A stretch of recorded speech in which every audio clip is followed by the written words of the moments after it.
simplifying a complex, confusing world. The Explainers, only on The Podcaster.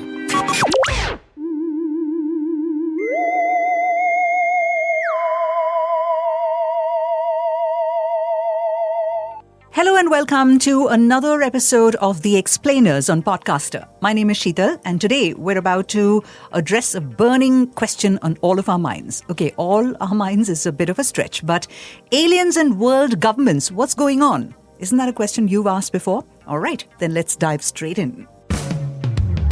We help you understand the world. The Explainers, only on The Podcaster. The Podcaster. UFOs, the flaming vanguard of the invaders from Mars.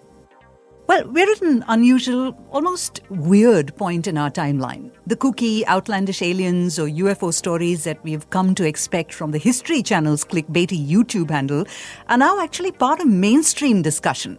Back in February 2023, the Biden administration waded into this UFO aliens thing. I say waded, but really, they just shrugged it off. Karine Jean-Pierre, the affable White House press secretary who always appears earnest, said, and we quote, "There is no indication of aliens or extraterrestrial activity with these recent takedowns. I loved E.T. the movie, but I'm just going to leave it there." Unquote. Later, White House National Security Council spokesman John Kirby told the media, and we quote again, "I don't think the American people need to worry about aliens with respect to these craft, period." Unquote. Kirby was referring to 3 unidentified flying objects, one shot down by a US fighter jet off the Alaskan coast, another shot over northern Canada, and a third blasted apart in Canada. Now, this is the usual response to such queries. These sightings, experts say, might be attributable to balloons, drones, optical illusions, or even the blinking lights of a commercial airliner. Midway through 2023, a few US defense and intelligence personnel claimed they had credible information that the US government runs, and we quote, "a multi-decade UAP crash retrieval and reverse engineering program," unquote, and even has access to non-human biologics. That jargon-laced testimony means exactly what it sounds like. People who once worked for the US government and veterans of the US Navy claimed the US government is holding alien space vessels and even alien beings. Now, admittedly, aliens working with the US government, that's an entirely normal Tuesday lunchtime guilty pleasure video, if that is your want. But what are we supposed to make of such news stories emanating from credible news outlets like NBC, The Guardian, CBS, Reuters, PBS, CNN, and even business news outlets like CNBC and Forbes? See, these streams of thought weren't supposed to merge. We all like our alien life stories with an air of mystery or even menace. A few decades ago, in fact, we were sold the idea of dangerous space invaders, or as one hyperbolic American TV program described flying saucers, the flaming vanguard of the invaders from Mars. These days, we're invading Mars with, cute little rovers, but that's an explainer for another time. Back to our aliens. If they're on page 1, there must be a kernel of truth, right? Hence, the weirdness. We don't quite know whom to believe. So we could settle on, this is funny, I guess. But it gets funnier.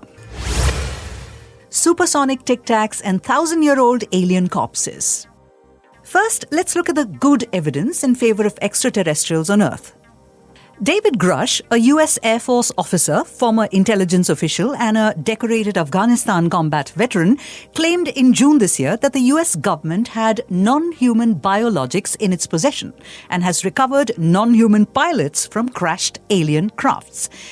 Quote, he claims to have viewed documents reporting that Benito Mussolini's government recovered a non-human spacecraft in 1933, which the Vatican and the Five Eyes assisted the US in procuring in 1944 or 1945.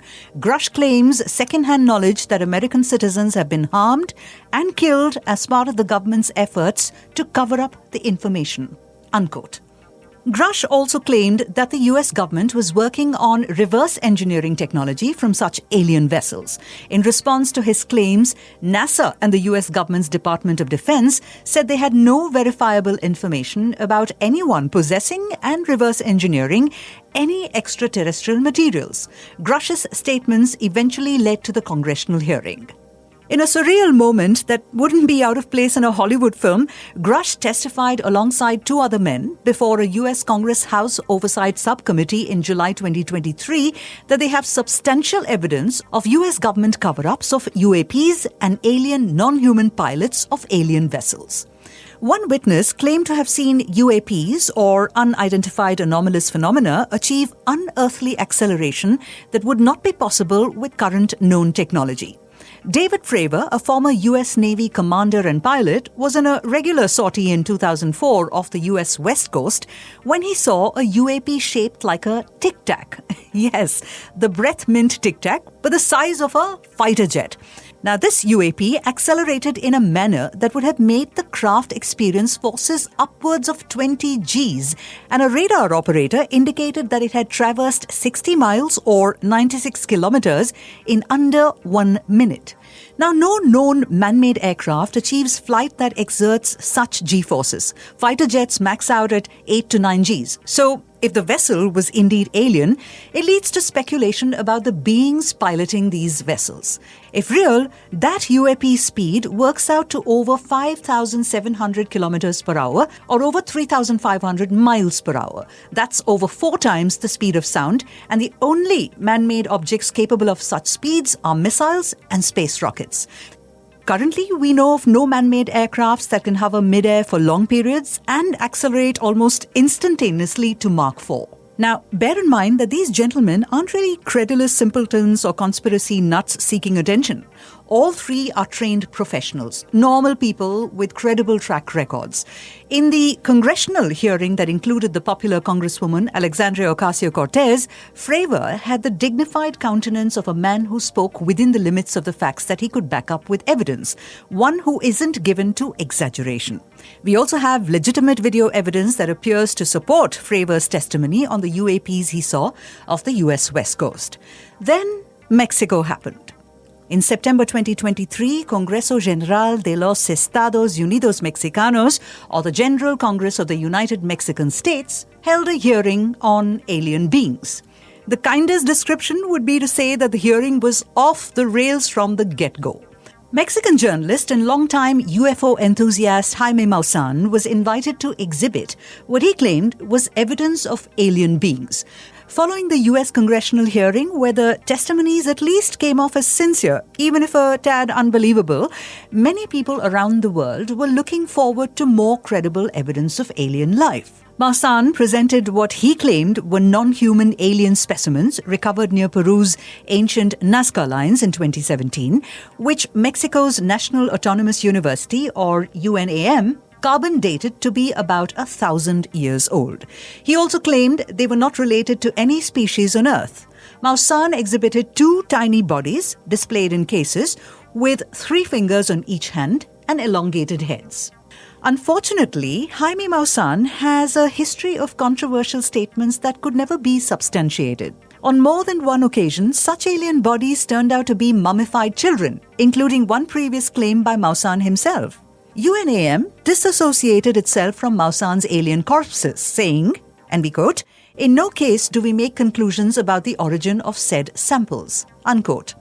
Ryan Graves, one of the 3 witnesses in the US congressional hearing, was present at the Mexican hearing as well. He called Maussan's evidence a stunt that was, and we quote, "a huge step backwards for this issue," unquote. Graves tweeted that he was, quote, "deeply disappointed by this unsubstantiated stunt," unquote. Interestingly, the US establishment, which has historically been notoriously tight-lipped about UFOs and aliens, is open to investigating the growing number of such incidents. Reuters reported in September that the US Pentagon, and we quote, "has been actively investigating reported sightings in recent years by military aviators, while an independent NASA panel studying UFOs is the first of its kind by the space agency," unquote. Former US President Barack Obama had said in a 2021 interview, and we quote, "What is true, and I'm actually being serious here, is that there's footage and records of objects in the skies that we don't know exactly what they are. We can't explain how they moved, their trajectory. They did not have an easily explainable pattern. And so, I think that people still take seriously trying to investigate and figure out what that is," unquote. A 2021 US government report said that the limited data available on such objects as sighting is largely inconclusive, though some patterns are spotted, such as the fact that most of these sightings tended to be around US training and testing grounds. But the skepticism remains. Graves had said during his testimony that commercial airline pilots have spotted UAPs too, but stigma silences pilots who fear professional repercussions. He also said the issue is, and we quote, compounded by recent government claims questioning the credibility of eyewitness testimony, unquote. And one can see why. None of this is clinching evidence, but there's enough to fuel confirmation bias on all sides. I read one Instagram comment that summed up the evidence succinctly. Why mysterious happens only in 144p? Good question there, I.Rehan. Now, don't chuckle at his query because he's in good company there. Popularizer of science, Neil deGrasse Tyson, thinks that aliens on Earth stuff is hokum. He said that with 6 billion mobile phones on planet Earth and 1 million or so people flying about in airplanes at any time, any such incident worth noticing would have lots of high-resolution evidence. Some just don't care about ET. There is another perspective we would do well to consider.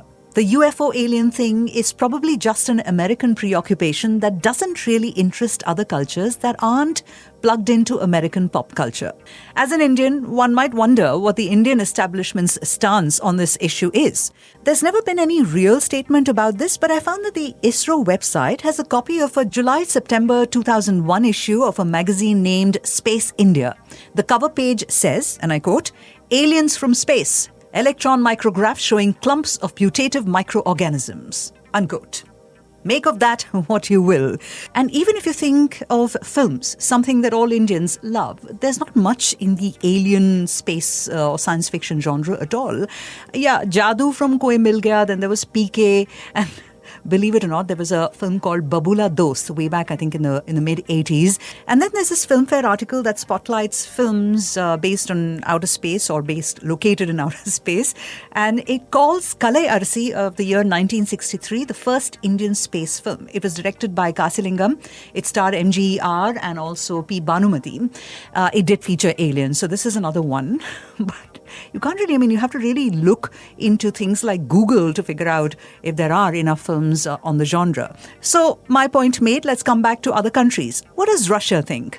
In 2022, Dmitry Rogozin, the Director General of Russia's space agency Roscosmos, said in a TV program that some of the UFO sightings could be attributed to aliens. He added that the Russian Academy of Sciences was conducting studies into UFO sightings, and a majority of them had nothing to do with aliens. However, he refused to rule out the possibility of extraterrestrial intelligent life in the universe. Germany apparently has no interest in UFOs or aliens. Japanese leaders have in the past laughed at the mention of UFOs and aliens. Over in the UK, some news reports say there have been around 900 UFO sightings in the last couple of years. China Aerospace Science and Technology Corporation, or CASC, corresponded to the Mexico alien corpses fiasco, saying, and we quote, "As of now, in our space activities, we have not found any conclusive evidence of the existence of aliens," unquote. So there's not much interest shown by governments other than that of the US in terms of investigating UAPs or alien presence on Earth. It appears that interest in aliens and UFOs or UAPs will remain a subculture on YouTube. All the serious conspiracy theorists quickly moved on from UAPs because what are they really distracting us from by using this alien UFO thing now? Well, the US Library of Congress's website has a page on this subject titled UFOs and Aliens Among Us. They're just laughing at us while indulging us now, aren't they?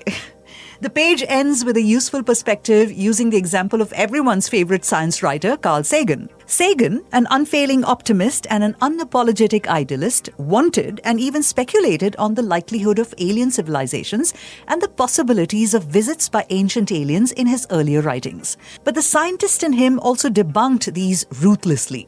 I'll paraphrase the last lines on that page. They serve as an appropriate end for this explainer. How do we reconcile the skeptic with the imaginative? Far from a contradiction, these two offer a framework for understanding the interchange between science and myth about life on other worlds.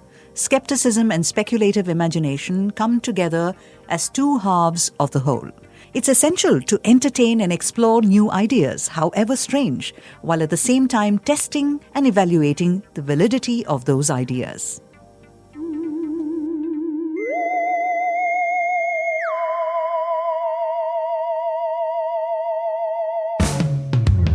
We help you understand the world. The Explainers, only on the podcast. The podcaster.